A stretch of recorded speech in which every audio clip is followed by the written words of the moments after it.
बिस्मिल्लाहिर्रहमानिर्रहीम। अस्सलाम वालेकुम स्टूडेंट्स। एक्सरसाइज 24.2 कंटिन्यू करने वाले हैं। एक्सरसाइज 24.2 के 3 क्वेश्चन हम लोग प्रीवियस वीडियो में सीख चुके हैं। अगर आप लोगों ने वो वीडियो नहीं देखी है तो देख लें, क्योंकि क्वेश्चन नंबर 4 जो मैं करवाने वाली हूँ वो क्वेश्चन नंबर 3 से रिलेटेड है। आपको बहुत आसानी हो जाएगी इसको समझने में, ठीक है। अब रहा एक्सरसाइज 24.2 का क्वेश्चन नंबर 4, तो ये आपको स्क्रीन पर शो हो रहा होगा। लिखा है ratio of corresponding sides of two similar triangle is 2:x-5 and the ratio of their area is 1:9। एक थ्योरम है, वो एग्जैक्टली इसकी स्टेटमेंट में बता दिया गया है जो कि हमने यूज किया था लास्ट वीडियो में क्वेश्चन नंबर 3 में। चलें, पहले तो मैं कुछ वर्डिंग यहाँ मेंशन कर देती हूँ जो हमें इसको स्टार्ट करने से पहले लिखनी होगी। Ratio of area of two similar triangle is equal to the square or squares of the ratio of any two corresponding sides। तो मतलब रेशियो यहाँ पर एरियाज का क्या गिवन है आपके पास 1/9, ठीक है। और वो बराबर किसके आ रहा है, इज इक्वल टू 2, मतलब एक साइड तो ये थी ना 2 का स्क्वायर और x-5 का स्क्वायर। सही है, ये तो हमने पहले भी यूज किया। अब आपको सॉल्व करना है और x की वैल्यू मालूम करनी है। क्यों मालूम करनी? क्योंकि सवाल में आपको रिक्वायर्ड ही ये है कि determine the value of x, find the value of x। चलें करते हैं। 1/9 एज इट इज, 2 का स्क्वायर तो हो जाएगा 4, और यहाँ पर आपको फॉर्मूला लगाना पड़ेगा, बल्कि नहीं फॉर्मूला नहीं लगाए, फॉर्मूला भी लगा सकते हैं लेकिन अभी फॉर्मूला आप नहीं लगाएं क्योंकि सॉल्व हो रहा है एज इट इज़। अब आप क्या करें, अब आप ये करें कि 9 यहाँ पे डिवाइड में है तो इसको यहाँ ले जाओ और इसको यहाँ ले जाओ, मतलब क्रॉस मल्टीप्लाई करवा दें। तो ये x-5 का होल स्क्वायर यहाँ आ जाएगा और ये 4 मल्टीप्लाई बाय 9 यहाँ, यह 1 है लेकिन 1 से मल्टीप्लाई करने के बाद as it is same values ही रहती हैं। और एक काम करेंगे, आपने भी क्या किया है, क्रॉस मल्टीप्लाई करवाया है, ठीक है। 4 9 क्या हो जाएगा आपके पास, 4 9 हो जाएगा 36। अब यहाँ पर आप देखें कि आप ना स्क्वायर ख़त्म कर दें। अगर आप taking square root on both side करेंगे तो क्या होगा, स्क्वायर ख़त्म हो जाएगा।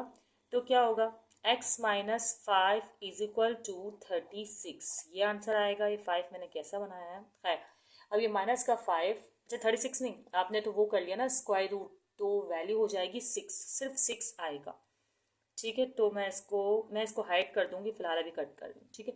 6 आया, माइनस का 5 इज इक्वल टू इस साइड आकर हो जाएगा पॉजिटिव का 5 और आंसर आ जाएगा आपके पास, x की वैल्यू आ जाएगी 11 सेंटीमीटर।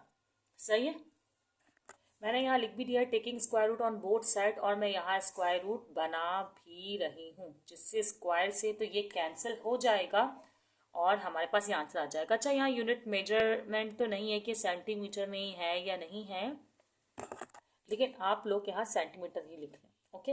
अब क्वेश्चन नंबर आपने 4 तो कर लिया है, क्वेश्चन नंबर 5 स्टार्ट करते हैं। स्क्रीनशॉट क्लिक कर लें। क्वेश्चन नंबर 5 स्क्रीन पर नजर आ रहा होगा आपकी। कह रहे हैं कि prove that 2 right angles have their sides proportional if an acute angle of one is congruent to an acute angle of other. चलें समझाते हैं। देखें, ये है 2 right angle and have their sides proportional, ये तो हमें प्रूव करना है, छोड़। इफ एन एक्यूट एंगल, देखें ये एक्यूट एंगल है, जैसे फॉर एग्जांपल ये तो राइट एंगल का एंगल है तो 90 डिग्री का है, ये दोनों एक्यूट एंगल है। अगर एक्यूट एंगल बराबर हैं, ठीक है, एक दूसरे के, तो ये ट्राइंगल प्रोपोर्शनली इक्वल होंगे, तो ये हमें प्रूफ करना है। ये यूं कह सकते हैं प्रोपोर्शनल होंगे, ओके।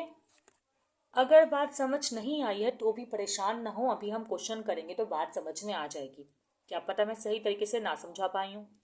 ट्राइंगल ABC सवाल में कह रहे हैं कि और and triangle dominate, triangle ABC और triangle PQR 2 right angle triangle हैं, तो बस बता देंगे आर 2 राइट एंगल ट्राइंगल। पहले तो हम इस तरह इसको एक्सप्रेस कर देंगे, आर 2 राइट एंगल ट्राइंगल। ये क्या हो रहा है, लगता है खराब हो जाएगा, ओके डन, सही है। अब आपको गिवन क्या है कि एंगल A और एंगल Q जो है वो बराबर है, कॉन्ग्रुएंट है, ठीक है। एंगल A और एंगल Q नहीं, सॉरी हाँ एंगल क्यू, ये मैंने क्या लिखा है, दोनों जगह आर लिख दिया, एक मिनट, अब सही है, एंगल क्यू पी आर, ठीक है। तो एंगल ए और एंगल पी जो है वो बराबर हैं, ओके, आप सही है। अब आगे क्या करना है, और ये एक्यूट एंगल्स हैं, क्योंकि एक्यूट एंगल्स कहा गया है, तो ये आप मेंशन कर दें, सही। अब आगे आपको प्रूफ करना है कि एंगल सी और एंगल आर भी बराबर है, तभी तो पूरा ट्राइंगल जो है वो कॉन्ग्रुएंट होगा, या राइट एंगल जो है वो कॉन्ग्रुएंट होगा। तो हमें प्रूफ क्या करना है कि एंगल सी बराबर है या कॉन्ग्रुएंट है एंगल आर के, ठीक है, ये प्रूफ करना है, तो मैं यहाँ लिख देती हूँ। और एक और बात, कोई भी ट्राइंगल तब कॉन्ग्रुएंट होता है जब उसकी साइड्स भी बराबर हो एंगल के साथ साथ। मैंने ये बज़ाहिर तो मेरा ट्राइंगल तो इक्वल नहीं लग रहा, थोड़ा सा स्मॉल एंड लार्ज हो गया है, लेकिन आपको ये भी प्रूफ करना होगा कि इनकी साइड्स भी जो है वो क्या है, बराबर हैं। तो इस तरह आप लिखते हैं, कैसे भाई, बी सी कहाँ है, ओके, बी सी बराबर है क्यू आर के, मैंने लिख दिया, या आर क्यू बोलूँ एक ही बात है, सही है। इसी तरह क्या होगा, आपके पास बी ए बराबर है क्यू पी के या पी क्यू के, इस तरह अल्फ़ाबेटिकल ऑर्डर में लिखें या बी ए लिखें, कोई बात नहीं, ठीक है। बी ए बराबर है क्यू पी के, क्योंकि सॉरी इस साइड से करेंगे ना, पी क्यू के, ओके। खैर जिस भी तरीके से लिखें इससे कोई फ़र्क नहीं पड़ता, क्यू पी भी लिख सकते हैं। और इसी तरह ए सी बराबर है पी आर के, तो ए सी बराबर हुआ पी आर की, सही, ओके। तभी कोई ट्राइंगल कॉन्ग्रुएंट कंसिडर किए जाएंगे और इनके रेशोज जो हैं वो आपस में बराबर होंगे, ये आपको प्रूफ करना है। अब ये है तो आसान, लेकिन इसको आपको इस तरह ही एक्सप्रेस करना होगा। प्रूफ करने के लिए वो मैंने लिखा नहीं, लिखती हूँ पहले। अब चलें प्रूफ करते हैं। देखिए पहली बात तो आप ये जहन में रखें कि किसी भी ट्राइंगल का सम, सॉरी ट्राइंगल का सम नहीं, ट्राइंगल के इंटीरियर एंगल का सम बराबर होता है 180 डिग्री के। मतलब एंगल ए, जैसे अगर मैं इस ट्राइंगल की बात करूँ तो एंगल ए, एंगल बी और एंगल सी का सम बराबर होगा किसके, 180 डिग्री के। वो मैंने यहाँ पर मेंशन कर दिया जल्दी से, सही है। उसके बाद क्या होगा, आपको एक एंगल तो पता है कंफर्म के 90 डिग्री है, तो आप इसको तो लिख लेंगे कि एंगल बी जो है वो 90 डिग्री है और एंगल सी बराबर होंगे 180 डिग्री के। अच्छा एंगल ए और एंगल सी कंफर्म नहीं है, देखें अब ये एंगल कुछ भी हो सकता है, एंगल ए और सी, देखें 45 डिग्री भी हो सकती है, क्योंकि 90 तो ये हो गया, अब रिमेनिंग बचे 90, तो ये 45 भी हो सकता है, ये 30 और 60 भी हो सकता है, या ये 30 या ये 60 भी हो सकता है। तो मीन्स कि इन एंगल्स में कोई भी एंगल हो सकता है, लेकिन सम इन दोनों एंगल का, एक्यूट एंगल्स का 90 डिग्री होगा, ओके। बाकी एंगल बी और एंगल क्यू तो 90 डिग्री ही है, ये तो कंफर्म है क्योंकि राइट एंगल ट्राइंगल है, सही है। देखिए मैंने यहाँ पर लिख दिया कि sum of all the interior, मैंने इसे नहीं लिखा था, फिर बाद में लिखा interior angle of triangle is equal to 180। तो इसका मतलब कि इंटीरियर एंगल का सम जो होता है 180 डिग्री के बराबर होता है, ये बात तो हो गई। अब मैंने यहाँ 90 डिग्री क्यों लिखा है मैंने बता दिया, क्योंकि ये राइट एंगल ट्राइंगल है इसलिए मैंने लिखा है। चलें अब आगे के पॉइंट्स की तरफ जाते हैं। अब ज़रा इसको और सिंप्लीफाई कर लेते हैं, कैसे, देखिए एंगल ए और 90 डिग्री को इज इक्वल टू को इस साइड ले जाकर माइनस कर दें, मतलब angle A plus angle C is equal to 180 degree minus 90 degree, ठीक है। और क्या करेंगे, और भी देख सकते हैं, पहले आंसर आ जाएगा ये 90 डिग्री आ गया ना, ये आंसर एंगल ए और एंगल सी का। अब अगर मुझे एंगल ए या एंगल सी कुछ भी निकालना है, जैसे फॉर एग्जांपल रखें कि मुझे एंगल सी निकालना है, तो एंगल सी यहीं रहेगा। 90 डिग्री में से अगर मैं एंगल ए माइनस कर दूं तो एंगल सी आ जाएगा। इसी तरह 90 डिग्री में से अगर मैं एंगल सी माइनस कर दूं तो एंगल ए आ जाएगा, क्योंकि मैंने कहा है कि वो 90, इन दोनों का सम 90 के बराबर ही होगा, जो कि मैंने आपको समझाया है। 30 प्लस 60 भी हो सकता है, 45 प्लस 45 भी हो सकता है, इसके अलावा भी कोई एंगल्स हो सकते हैं, पर सम 90 डिग्री ही होगा। और जो काम हमने एक ट्राइंगल के लिए किया है, ट्राइंगल ए बी सी के लिए, वो ही हम same to same triangle P Q R के लिए भी करेंगे। ट्राइंगल पी क्यू आर मैंने लिखा और फिर वही लिखा कि भाई angle P plus angle Q plus angle R, जैसा कि आप लोग यहाँ पर देख रहे हैं, इज इक्वल टू 180 डिग्री, बिल्कुल सेम एज इट इज मैं लिख रही हूँ। फिर मैं यहाँ पे एंगल क्यू की जगह 90 डिग्री लिखूंगी क्योंकि राइट एंगल ट्राइंगल है, बिल्कुल as it is, sorry 90 degree लिखना है, सही है। ये मैंने लिख दिया और ये बराबर हो गया 180 डिग्री के। फिर जो भी मैंने किया है सिंप्लीफाई, बिल्कुल सेम स्टेप वही फॉलो करूंगी, 90 डिग्री को इक्वल टू के साइड ले जाकर कर दूंगी माइनस का, ठीक है।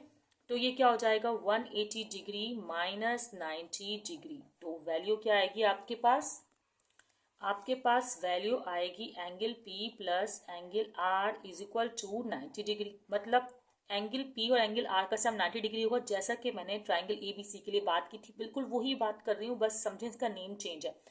अब फॉर एग्जाम्पल इसमें से आपको एंगल R मालूम करना है, तो angle P is equal to के साइड जाकर हो जाएगा माइनस का। वहाँ भी मैंने यही वाला एंगल शिफ्ट किया था, तो अभी भी मैं ये वाला एंगल ही शिफ्ट करूँगी, कॉरस्पॉन्डिंग एंगल है ये, अगर आप गौर करें तो सही है। सॉरी एंगल ए के कॉरस्पॉन्डिंग एंगल है एंगल P, तो ये मैंने शिफ्ट कर दिया, ठीक है। अब मैं रीजंस भी लिखूंगी ना कि मैंने क्यों किया है, तो भाई इसका काम तो बिल्कुल सेम वैसा ही है जो कि रीजन 1 में हुआ, तो मैं कह दूंगी बाय रीजन 1। दोबारा मुझे वो पूरी मतलब वर्डिंग लिखने की ज़रूरत नहीं है। बाय रीजन 1 का मतलब यही है कि sum of all the interior angle of triangle is equal to 180, तो ये वाली बात तो मैंने यहाँ पे कर दी, सही। अब क्या होगा, यहाँ 90 डिग्री क्यों लिखा, मैंने यहाँ 90 डिग्री इसलिए लिखा है क्योंकि is equal to 90 degree because angle Q is right angle. Because लिखना नहीं चाहिए, डायरेक्टली लिख सकते हैं कि angle Q is right angle, लेकिन चलें अब लिख दिया, ठीक है, because angle Q is right angle, sorry as angle P बराबर है एंगल A के। ये हमने स्टार्ट में ही कह दिया था, वैसे हमने लिखा था एंगल A बराबर है एंगल P के, लेकिन चलें एक ही बात है, तो ये हमने स्टार्ट में ही हमें गिवन मिला था, तो मैंने यहाँ पर गिवन कह के लिख दिया। अब इक्वेशन 1 मैंने से कहा था, मैंने आपको बताया नहीं कि ये इक्वेशन 1 है, सही। अब अगर एंगल R बराबर है 90 डिग्री के, तो हम जानते हैं कि एंगल P और एंगल A कॉन्ग्रुएंट है, तो मैं यहाँ पर एंगल A लिख सकती हूँ, बल्कि मुझे चाहिए कि ये मैं इसी के सामने लिखूँ, ठीक है। तो यहाँ पर इसे शिफ्ट होना चाहिए यहाँ पर, ओके। इसे आप इक्वेशन 2 कह दें, इक्वेशन 1 के बाद ख्याल आया इक्वेशन 2 भी है, और इसे कह दें इक्वेशन 3, सही है। ये आपके 3 इक्वेशन आ गई, और ये वाला पॉइंट जो है ये इस पॉइंट के सामने है, ओके। इक्वेशन 1 और इक्वेशन 3 से हमें क्या मिल रहा है, बल्कि इक्वेशन 1 और इक्वेशन 3 से क्या मिल रहा है कि एंगल R और एंगल C भी बराबर हैं।